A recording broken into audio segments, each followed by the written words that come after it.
One of the reasons I recommend avoiding cheese is just the sheer addictive element of it. And it's been shown that it has the casein, which is a primary protein found in dairy, promotes an opioid effect. It turns into this casomorphine in the brain. So your body recognizes, your brain recognizes it as something we want more of. And it's made intentionally for like a baby's milk. So when a mom is lactating their infant, you want the infant to want to drink because it needs to consume enough calories to grow. And so it's made by nature for a good reason, to make the baby want to have more. But it doesn't serve us later in life when we're trying to not consume these products.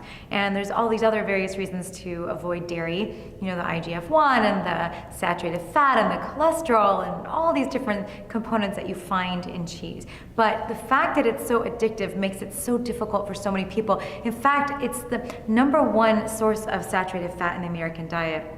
So Dr. Neil Barnard has a book coming out about this. I can't wait, I think it's next year, but and he talks a lot about breaking the cheese addiction.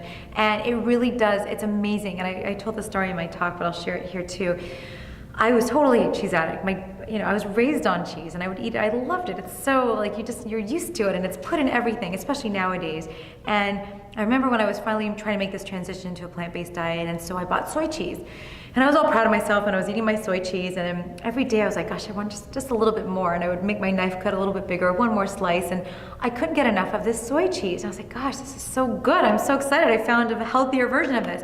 Until I finally decided to read the label and realize that there was casein in there. So it's really like my own built-in placebo-controlled effect, because I didn't know that there was casein in there. I didn't read that. This is before I was a dietitian. And I was just as addicted to it. And even though it was soy cheese, it still had the casein, so it wasn't dairy-free cheese. So, and you see this, people can't give up their cheese. But I have to say that if you're transitioning, there are some wonderful plant-based options out there. Now, these are not foods that you should make your lifetime health food, but there are ways to transition out and get that casein out of your system. So after I transitioned out, and it had been a while, I was at a market and I was trying this little tofu sampler sushi thing, and I had a bite of it and I was like, oh, this is really good. So I grabbed another one from the other side of it and I put it in my mouth, and it wasn't tofu, it was this slimy, disgusting, horrible thing that I realized was cheese. So they had two different types, and I didn't even know. But my whole palate had completely transformed, and it was unpalatable because I got that addictive pattern out of my system. I retrained or recalibrated my taste buds. So I know exactly that it can happen, and I've seen it with a lot of people. It's just getting it out of your system and focusing it. So using those plant-based cheeses that are available now, there's some delicious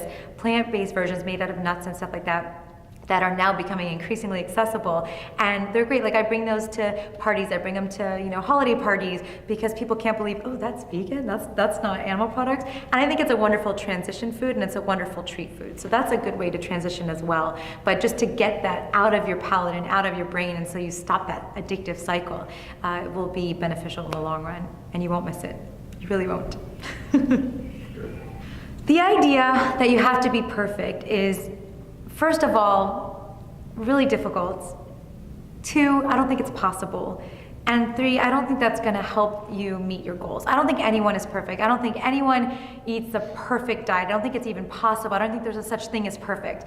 And I always try to say that perfection is the enemy of the good. And every step matters. And to go and on this journey means that you have to let yourself be okay with imperfection. And no one's gonna be, the plant-based police saying, oh my gosh, I can't believe you had that, or I can't believe you didn't have this, because it really is the preponderance of your diet. You have to look at the dietary pattern. And if you are striving for perfection, you're gonna beat yourself up, you're gonna go backwards, it's not successful or sustainable in the long run. So you have to let yourself be a little bit, and let yourself travel this journey at your pace. It took me a long time to get to where I feel very confident with this, very comfortable with this, and where it's just become second nature. But it took me a long time. I kept learning, I kept studying, I keep reading. Every day I'm reading about this information. I find it fascinating, but I've also seen what it does for me. I've seen what it does for other people, but it doesn't, even the people that have the benefits aren't perfect. No one is eating the perfect sterile diet 100%, raw and sprouted and, no coffee, no alcohol, not everyone can do that. And that's okay. And so the most important message you can take from this is that everything matters, and it's the whole rather than every single detail that matters the most. So don't beat yourself up, have fun with it, make it very positive, and see how many plant-based meals you can have in a week, and how many new ingredients you can discover in a week, and how many new recipes you can fall in love with and want to explore and take to different levels and go crazy with in the kitchen. But take it one meal at a time, and do it with love for yourself. Have compassion for yourself. It's really, really important.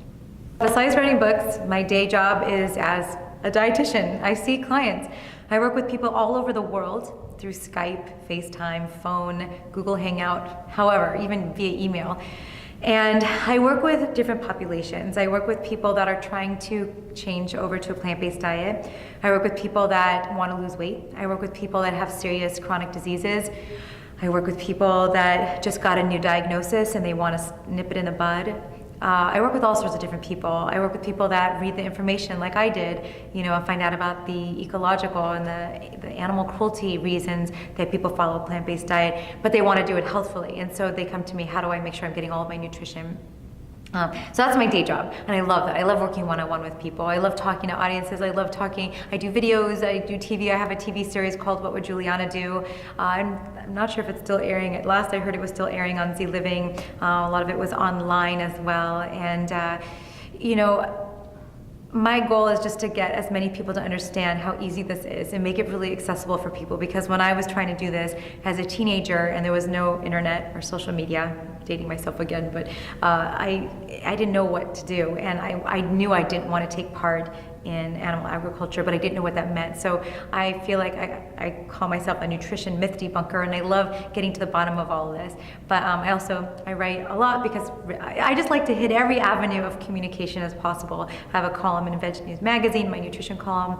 I'm working on some organizations to get this in an international level. I started something called Veg Retreats. We're starting in June, where we're going to go to Italy and do a health retreat in the southern Italy. So I'm getting into more travel stuff, and I'm doing a vegan cruise in the fjords next September. So I'm kind of just really loving teaching people how to eat a healthy, whole food, plant-based diet and all of the benefits and how to actually do it on a day-to-day basis.